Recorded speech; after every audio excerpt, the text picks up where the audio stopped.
Behind me is a golf course, well, a part of it here in Germany. Golf is something like business, because you have to plan the power, the angle, and everything before you make the shot. I know nothing about golf, but I know a little bit about motorcycles. This is the top of the line, the highest in the food chain as far as a naked motorcycle in the stable of KTM is concerned. The new SuperDuke 1390R Evo. This is the Evo version, which has a semi-active suspension. The Duke has been there for 3 decades now. So this is the 30 years of Duke special edition. Well, all the Dukes which have been produced this year have this badge over them. And the Duke was one motorcycle which has changed the destiny of a company. And of course, that company is KTM. And not only Duke did that, but I think the partnership with Bajaj in India, that was a masterstroke to win a lot of money, a lot of business, and a lot of young people.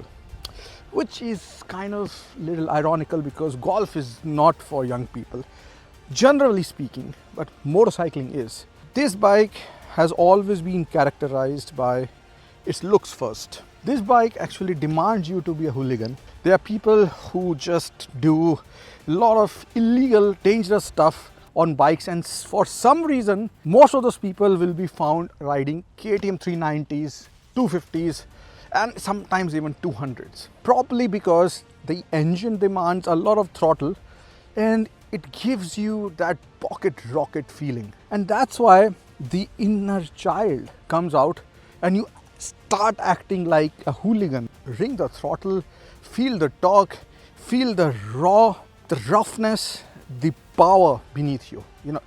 This is what essentially the Duke series is all about. And of course, the looks also, like I said, complement. This Duke is not for the faint-hearted. You really need a check on your temperament. You really need to have that fine control over your right hand.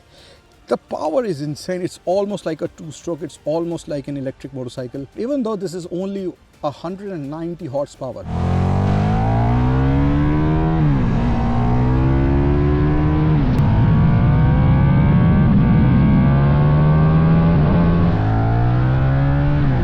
And with every passing year, the front, the shrouds, they have been getting wider and wider, sharper and sharper. I still remember 2011, the first Duke was launched in India, the Duke 200, and I rode it on the Chakan track.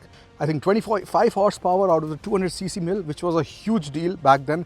And it was very light and it's razor sharp. So what I did, I put an orange on the track and I decided that I will squash the orange with my knee, and I did that.